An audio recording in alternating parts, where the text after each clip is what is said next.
Good morning, everyone.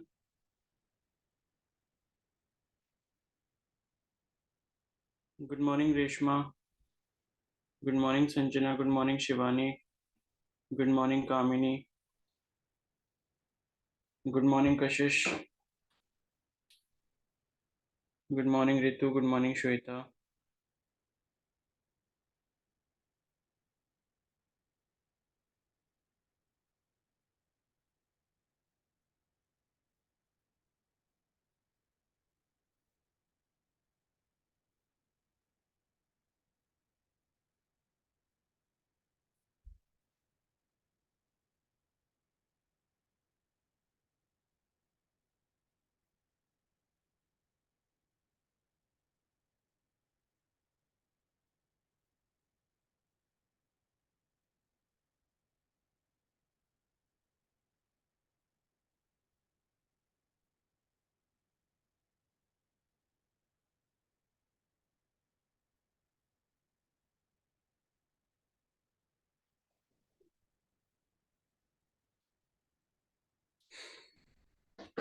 चलो start करते हैं फिर.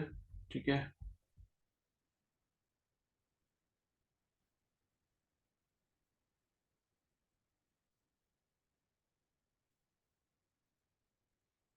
क्वेश्चंस किए वेव्स वाले. बोलो. सर थोड़ी बहुत स्टार्ट करें. करो भाई करो. टाइम निकालो. सर कर दिए, आधे कर दिए, थोड़े बहुत रह गए हैं अभी काफी. समझ आ रहे हैं. यस सर, एक दो क्वेश्चन नहीं आए मेरे समझ, लेकिन फिर मैंने वीडियोस देखी पुरानी. भाई क्वेश्चंस कर लो सभी लोग. क्वेश्चन से ही आपका भला होगा. चलो फिर स्टार्ट करते हैं आगे का. तो आज जो है मैं आपको ये कैपेसिटेंस और इलेक्ट्रोस्टैटिक पोटेंशियल वाली पीडीएफ भेज दूंगा. इसके क्वेश्चंस भी प्रैक्टिस कर लेना आप लोग. ठीक है. तो अब ये चैप्टर खत्म हो जाएगा. इसके बाद नेक्स्ट चैप्टर भी हम लोग स्टार्ट कर लेंगे अगर टाइम बचता है तो. ठीक है. तो कल जो है हमने लास्ट जो पढ़ा था इलेक्ट्रोस्टैटिक पोटेंशियल एनर्जी के बारे में पढ़ा था.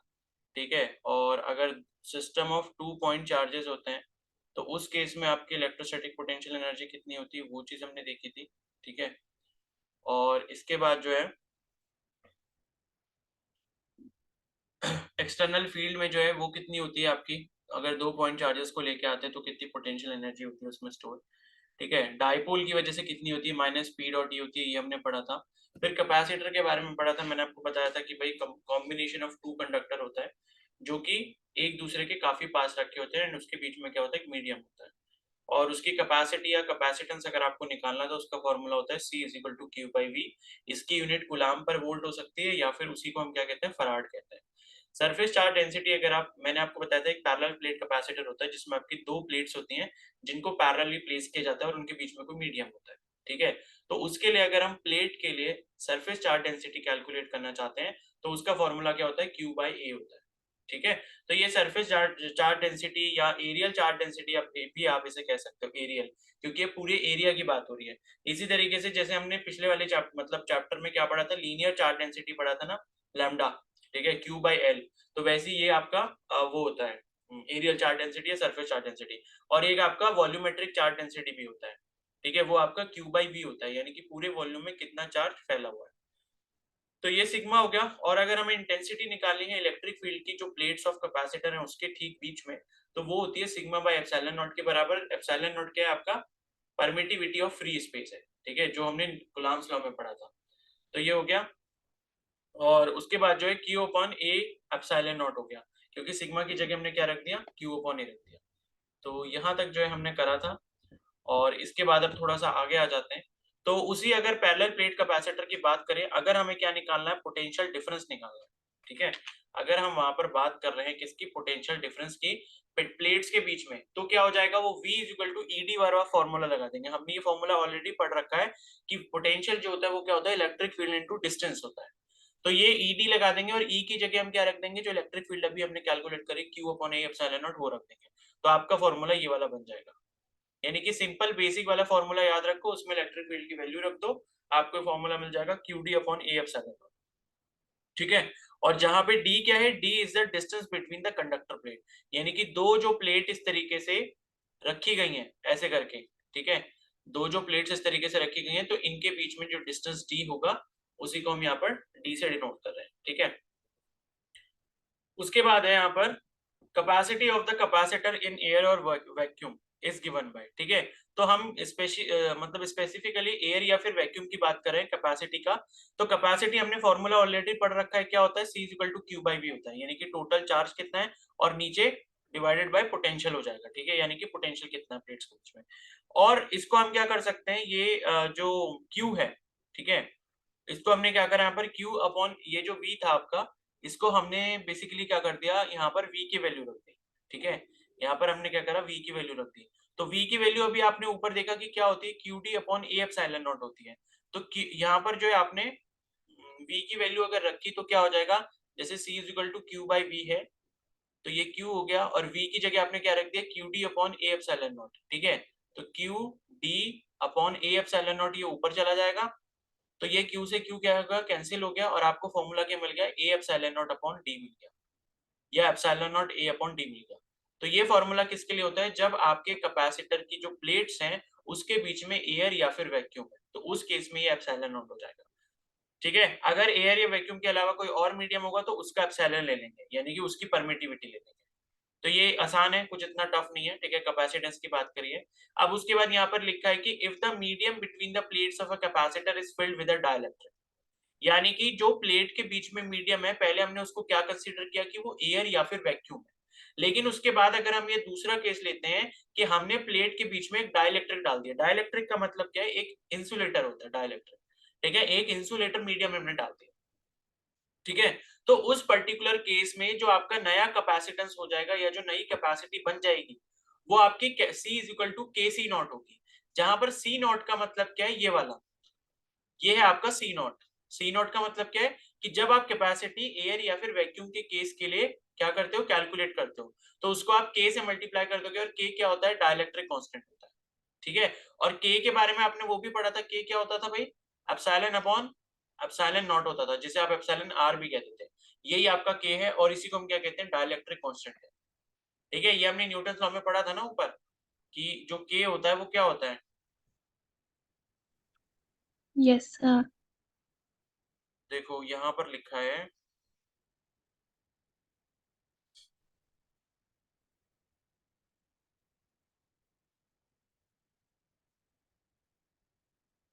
ठीक है, यही लिखा था ना कि द फोर्स बिटवीन, ये थर्ड वाला जो पॉइंट है कि Q1 Q2 in a medium is expressed by, तो मीडियम के केस में हम एप्सिलॉन ले लेते हैं, और यहाँ पर एप्सिलॉन अपॉन एप्सिलॉन नॉट क्या हो जाता है, एप्सिलॉन आर हो जाता है। ये जो आपको वैल्यू दिख रही है epsilon upon epsilon not is equal to epsilon R, या रिलेटिव परमिटिविटी, और इसी को हम कैपिटल के कहते हैं, या फिर आप इसको क्या कह सकते हो, डाइलेक्ट्रिक कांस्टेंट कह सकते हो, ठीक है। तो उसी डाइलेक्ट्रिक कांस्टेंट से हम क्या करेंगे, सी नॉट की वैल्यू जब यहाँ पर मल्टीप्लाई कर देंगे तो हमें नया वाला जो मीडियम है उसके अकॉर्डिंग कैपेसिटेंस की वैल्यू मिल जाएगी। यानी कि कभी भी कोई क्वेश्चन आता है जिसमें ऐसा बोला गया कि उसका डाइलेक्ट्रिक कांस्टेंट दिस ऐसा कुछ है, तो आप क्या करोगे, पहले सी नॉट की वैल्यू निकालोगे, किस फॉर्मूले से, epsilon not a upon D से, या क्यू बाई वी से, जो भी आपको इस्तेमाल करना है। Epsilon not a by D सही है, बिकॉज उसमें मीडियम, हमारा मीडियम का जो कांस्टेंट है वो इस्तेमाल हो जाता है, और एरिया ऑफ प्लेट आपको दिया होगा और डिस्टेंस बिटवीन द प्लेट दिया होगा। तो epsilon not a by D जो है वो उससे करके आप कैपेसिटेंस निकाल लोगे, सी नॉट की वैल्यू निकाल लोगे, और उसको आप डाइलेक्ट्रिक कांस्टेंट से मल्टीप्लाई कर दोगे, तो उस डाइलेक्ट्रिक मीडियम की वजह से जितना कैपेसिटेंस यहाँ पर होगा वही क्या हो जाएगा, उसकी वैल्यू हो जाएगी, ठीक है। कैपेसिटेंस का मतलब क्या है, कैपेसिटेंस का मतलब है कि कोई भी जो ये है आपका कैपेसिटर है या पैरेलल प्लेट कैपेसिटर है, तो वो कितना चार्ज होल्ड कर सकता है, वो ये प्रॉपर्टी बताता है, ठीक है। कैपेसिटेंस का मतलब ये होता है, जैसे रेजिस्टेंस होता है, ठीक है, रेजिस्टेंस क्या होता है कि भाई चार्ज को फ्लो करने के लिए जो रेजिस्टेंस प्रोवाइड किया जाएगा वायर की वजह से, ठीक है, या जो उसका वायर का मीडियम है या जो वायर का मटेरियल है उसकी वजह से जो रेजिस्टेंस दिया जाएगा, ऑफर किया जाएगा रेजिस्टेंस, उसी को हम क्या कहते हैं, रेजिस्टेंस कहते हैं। रेजिस्टेंस मतलब कि रोका जाएगा, ऑब्स्ट्रक्शन लेके आएंगे वो, ठीक है, तो उसी तरीके से कैपेसिटेंस है।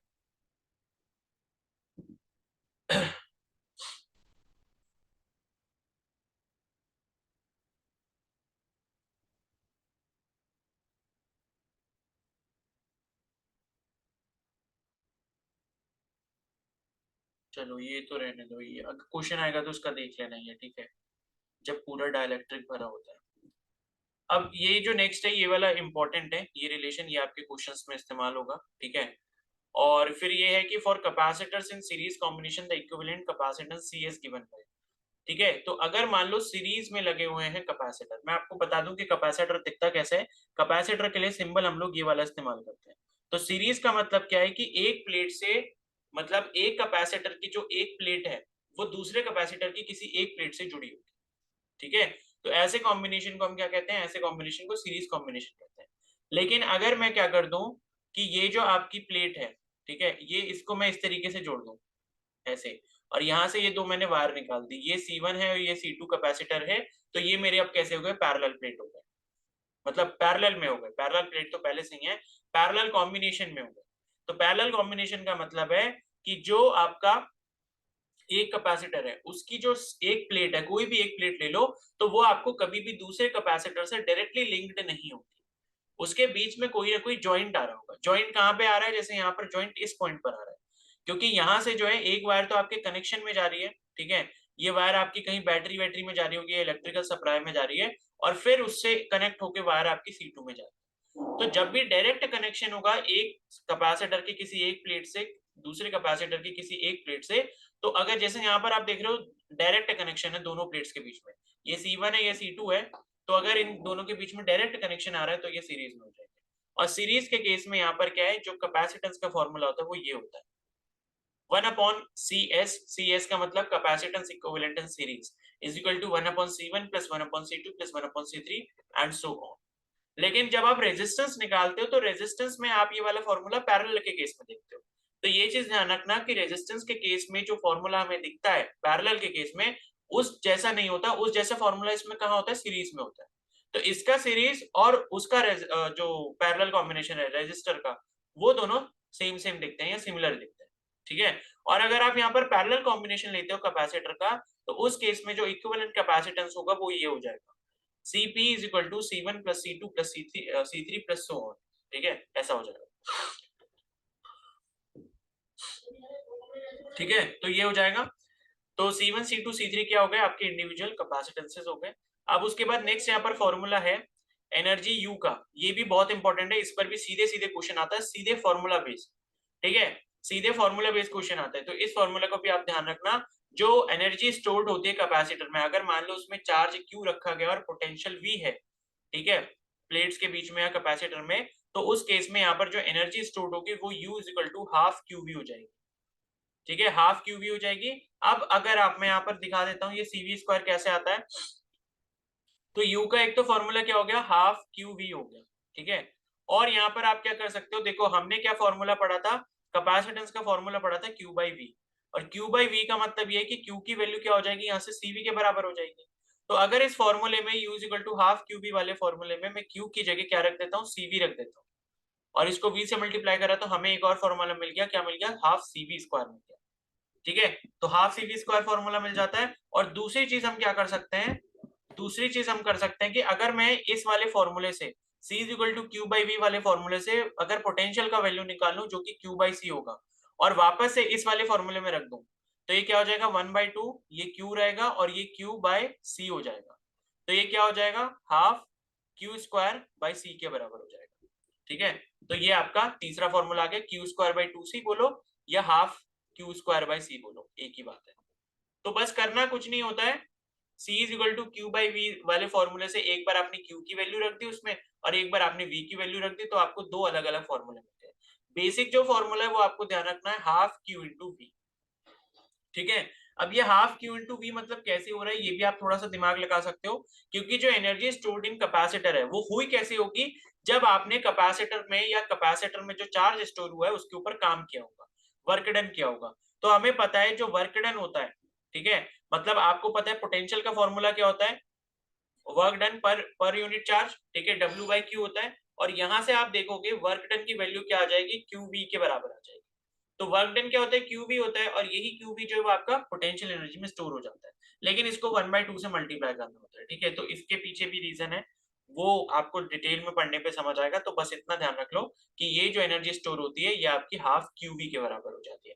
फिर एक बार Q की वैल्यू रख दो CV, तो ये वाला फॉर्मूला मिल जाएगा, और एक बार v की वैल्यू रख दो q बाई सी, तो ये वाला फॉर्मूला हो जाएगा। तो तीनों ही फॉर्मूले आपको याद होने चाहिए, जो भी वैल्यू आपको दी होगी उसके अकॉर्डिंग आप फॉर्मूले का इस्तेमाल कर लोगे। अगर मान लो q और v दिए हैं तो पहला फॉर्मूला इस्तेमाल करोगे, c और v दिए हैं तो दूसरा करोगे, और q और c दिए हैं तो आप तीसरा वाला फॉर्मूला यहाँ पर इस्तेमाल कर लो। ठीक है, उसके बाद नेक्स्ट है यहाँ पर द इलेक्ट्रोस्टैटिक एनर्जी डेंसिटी। तो ये भी इंपॉर्टेंट है, ये है आपकी एनर्जी डेंसिटी, यानी कि एनर्जी जो है पर यूनिट वॉल्यूम में कितनी फैली हुई है। ऊपर जो हमने निकाली ये तो टोटल एनर्जी का फॉर्मूला था, हाफ सी वी स्क्वायर, लेकिन ये जो नेक्स्ट है इलेक्ट्रोस्टैटिक एनर्जी डेंसिटी, ये है आपका एनर्जी पर यूनिट वॉल्यूम, यानी कि अगर 1 मीटर क्यूब अगर वॉल्यूम ले रहे हो तो उसमें आपकी कितनी एनर्जी स्टोर होगी। तो पर यूनिट वॉल्यूम जो है वो आप इससे निकाल सकते हो। ये फॉर्मूला है U is equal to 1/2 epsilon not into E square. ठीक है, ये आपका फॉर्मूला हो जाएगा।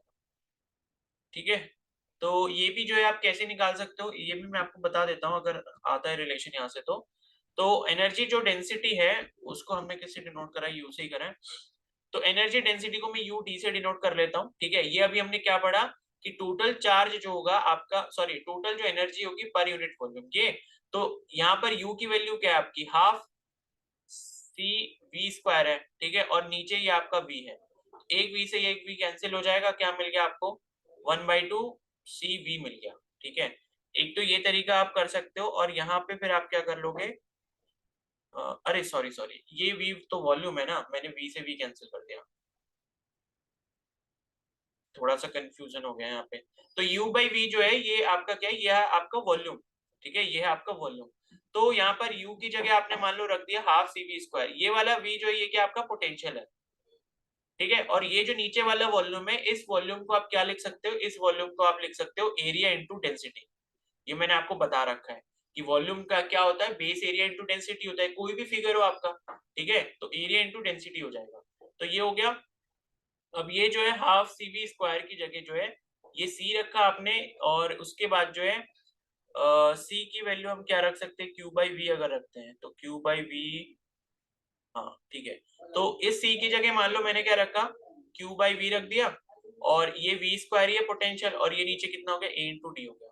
तो ये एक वी से एक वी तो ये कैंसिल हो गया, तो आपको जो है ये फॉर्मूला मिल गया 1/2 Q V upon A into D. ठीक है, मतलब क्यू वी वाला ही फॉर्मूला मिल गया और नीचे ए इंटू डी आ गया। अब यहाँ पर आप क्या कर सकते हो, ये जो 1/2 दिख रहा है ये आपको क्यू दिख रहा है, और यहाँ पे v की जगह आप e इंटू डी लिख सकते हो। e इंटू डी मतलब इलेक्ट्रिक फील्ड इंटू जो डिस्टेंस होगा, और ये a इंटू डी हो गया। तो यहाँ से ये d से d तो कैंसिल हो जाएगा, तो आपके पास फॉर्मूला क्या आया, 1/2 क्यू ई अपॉन ए के बराबर आया, और ऊपर क्या आ रहा था, ई स्क्वायर आ रहा है ना, एप्सिलॉन नॉट ई स्क्वायर।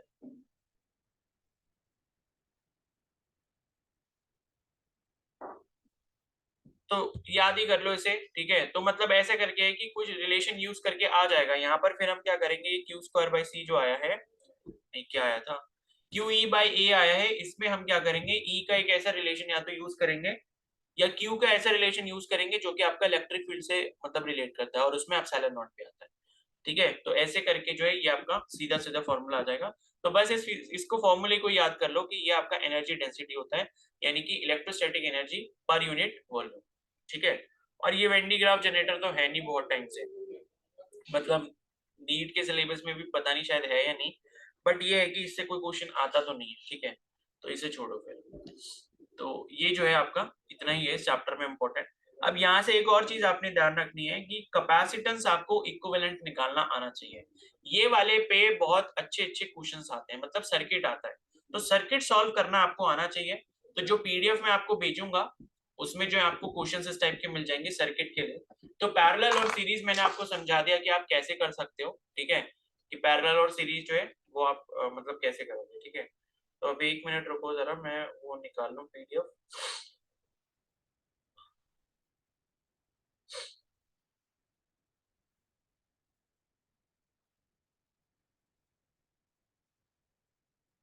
तो इतना सभी को समझ आ गया है ये, किसी को कोई डाउट है?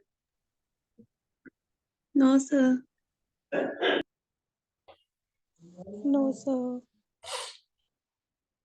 No, sir.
चलो एक क्वेश्चन कर लो जब तक मैं इस पीडीएफ को जरा अपलोड कर लूँ यहाँ पे। तो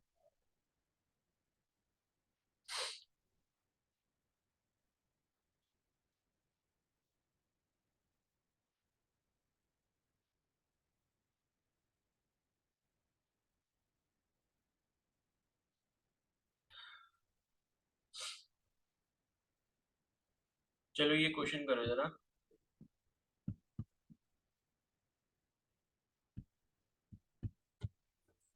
क्वेश्चन लिख रहा हूँ मैं, यहाँ पर है अ कैपेसिटर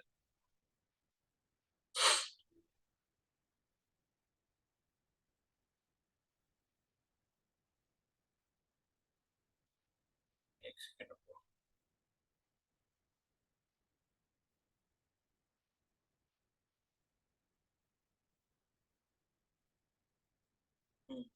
तो ये अ कैपेसिटर कनेक्टेड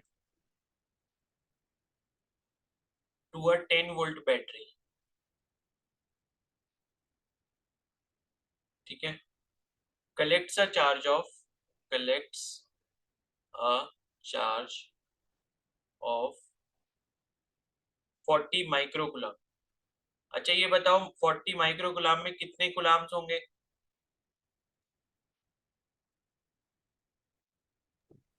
बोलो। 40 into 10 to the power minus 6.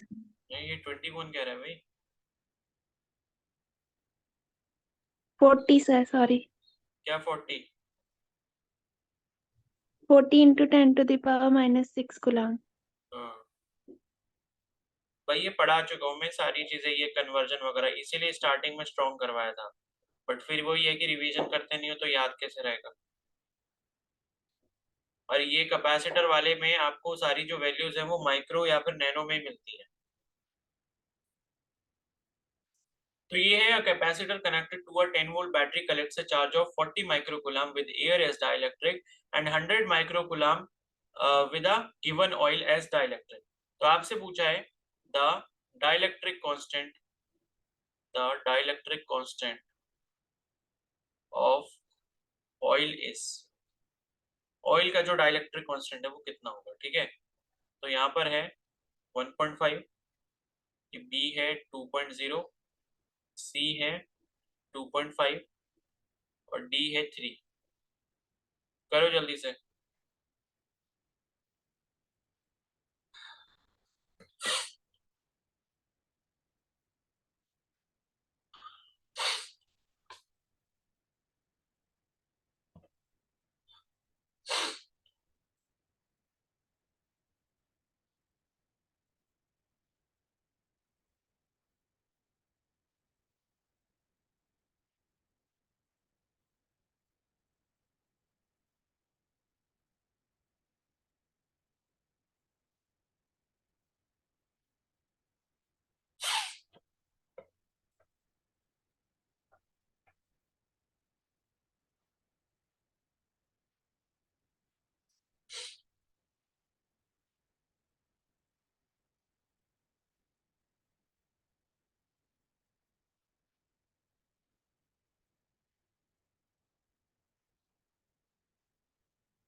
भाई 2 मिनट से ज्यादा नहीं लगना चाहिए इस क्वेश्चन में।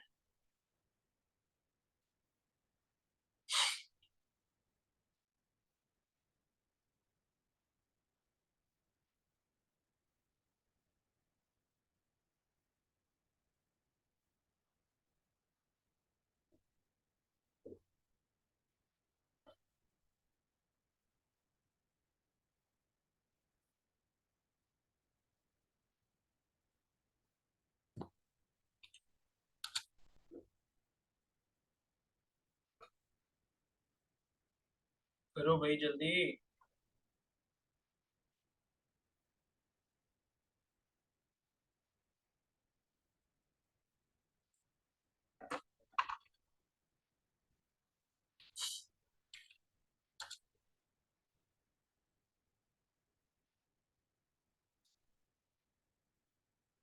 सबका आंसर आना चाहिए। Sir, 2.5. चलो भी चेक करते हैं। बाकी लोग बताओ क्या आ रहा है। सर 2.5। अच्छा,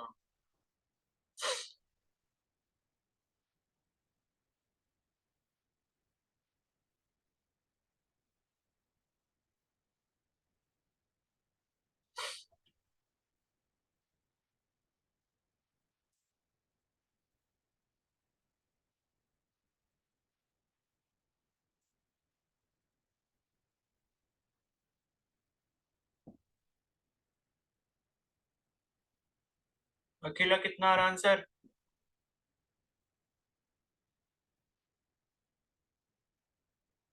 अकेला, दीक्षा, प्राची, रितु,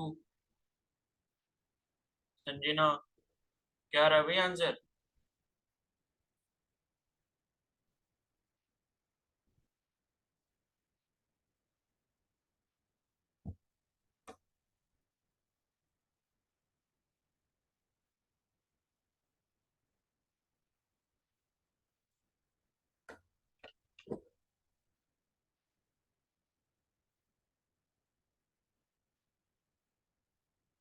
सर 2.5। बड़ी देर में कैसे करोगे? देखो, इसमें क्या है, एक कैपेसिटर की कंडीशन दी है जब एयर एस डाइलेक्ट्रिक यूज किया गया है, यानी कि एप्सिलॉन नॉट की वैल्यू जब यूज की गई है, तब आपका जो है यहाँ पर ये लिखा है चार्ज की वैल्यू दी है और पोटेंशियल की वैल्यू दी है, ठीक है।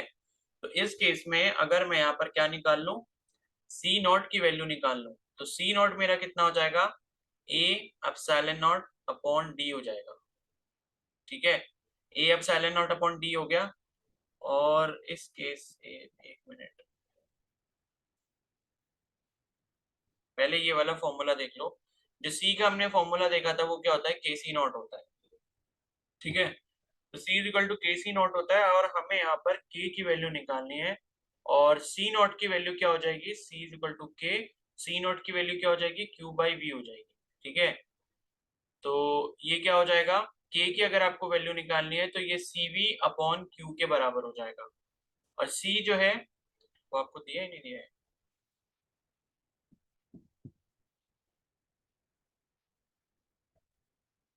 अच्छा,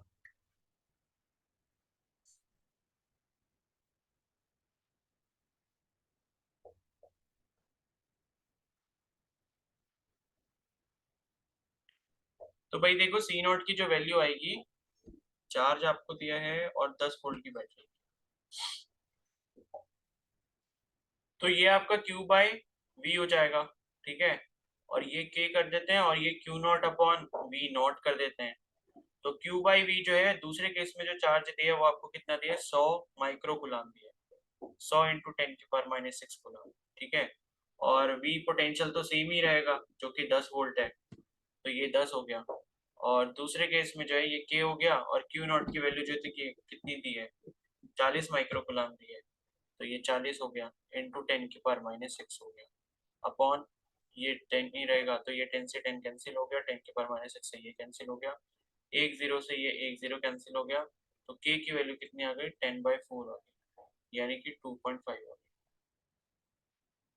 ठीक है। आ गया सभी को समझ में? बोलो, ऐसे ही करा था? Sir yes sir. ठीक है।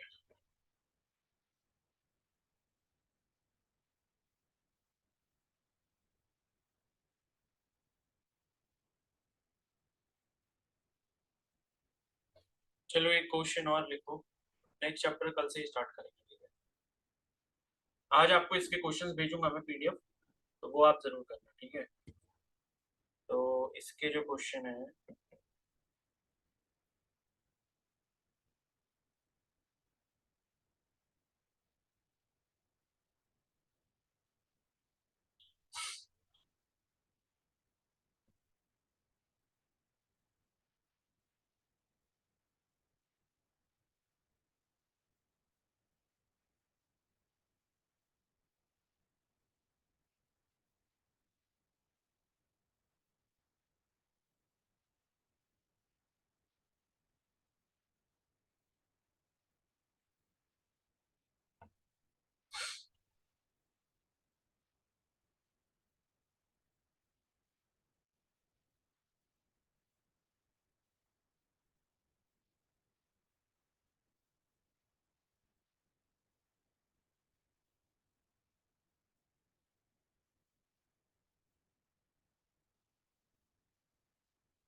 अच्छा चलो ये वाला बताओ जरा।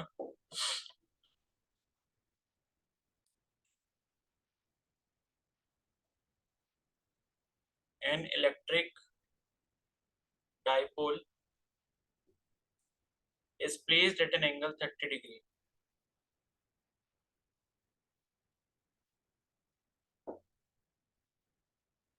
ठीक है, with electric field intensity E की वैल्यू आपको दी है 2 into 10 की पावर 5 न्यूटन पर कूलम। ठीक है, फिर है it experiences torque, it experiences a torque, इस पर टॉर्क लगता है डायपोल के ऊपर। ठीक है, equal to 4 newton metre, 4 newton metre. The charge on the dipole, the charge on the dipole, if the dipole length is 2 centimeter.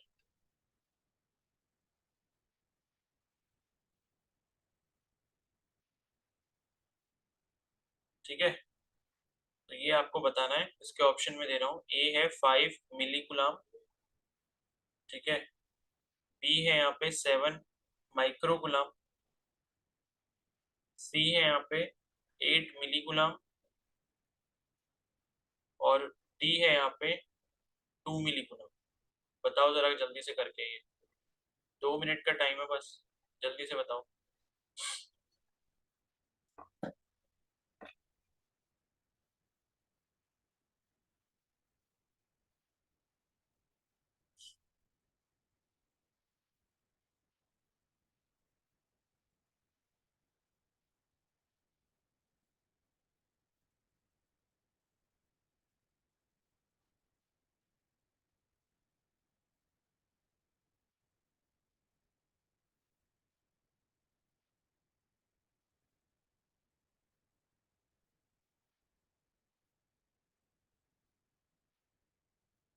आस्था, कल आपके मार्क्स बहुत कम आए हैं। आस्था है यहाँ?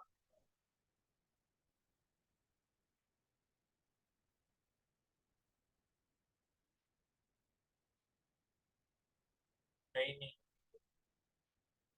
आदर्श, आपके मार्क्स भी कम है, 29 आए हैं बस। Yes sir.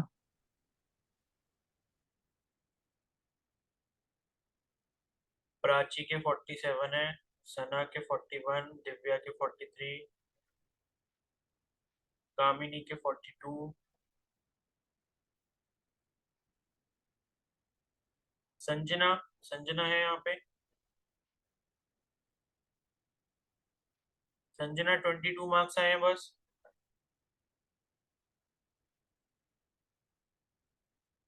ऐसा क्यों भाई,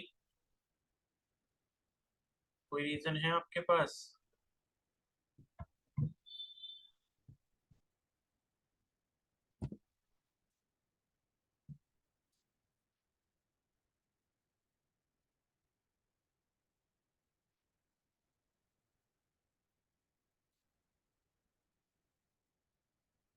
खुशी, आपके मार्क्स पे 29 है, आरती के मार्क्स 29 है, साक्षी के 46 हैं, दिव्या के 43 है, कामिनी के 42 है।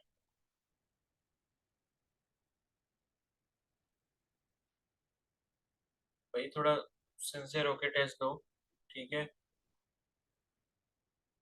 आज जो है रेस्पिरेशन वाले चैप्टर का टेस्ट है आपका, तो तैयार कर लो शाम तक। हुआ ये या नहीं हुआ किसी से भी? क्या है आंसर? टॉर्क का फॉर्मूला क्या होता है? जल्दी बताओ। पीई साइन पीई क्या? थीटा। पी साइन थीटा होता है। आंसर आया किसी का? किसी का भी नहीं आया? पी साइन थीटा होता है। टॉर्क की वैल्यू दी है आपको 4 न्यूटन मीटर दी है, ठीक है। और डायपोल मोमेंट आपको नहीं पता है, तो वो क्या होता है, क्यू इंटू 2a होता है। और 2a जो डिस्टेंस है वो कितना दिया है, 2 सेंटीमीटर दिया है। इसको मीटर में चेंज करेंगे कितना हो जाएगा, 2 इंटू 10 की पावर -2 हो जाएगा, multiplied by sine theta. Angle कितना दिया है, 30 डिग्री का दिया है। साइन 30 कितना होता है भाई? 1/2। 1/2। तो 2 से तो ये 2 कैंसिल हो गया, ठीक है। और फिर ये 4 है, इसके नीचे क्या आ जाएगा 10 की पावर -2 आ जाएगा इक्वल टू क्यू बचा। तो 4 क्यू की वैल्यू क्या हो जाएगी 4 इंटू 10 की पावर 2। इतना ज्यादा कैसे आ रहा है ये, क्या हो गया इसे? अरे सॉरी, इलेक्ट्रिक बिल तो रखी नहीं। क्यू हो गया, ठीक है, ये पी हो गया और उसके बाद ई भी तो रखना है। ई आपको दिया है 2 इंटू 10 की पावर 5, तो 2 इंटू 10 की पावर 5 इधर हो जाएगा, तो सॉल्व करके आ जाएगा। ठीक है, देख लेना इसे, क्या आ रहा है आंसर, डी आ रहा है। ठीक है, तो डी आ रहा होगा 2 मिलीकूलम, करना ऐसे ही है, पी साइन थीटा, बस। ठीक है, चलो फिर कल मिलेंगे। अब शाम को टेस्ट रिवाइज कर लेना, रेस्पिरेशन चैप्टर।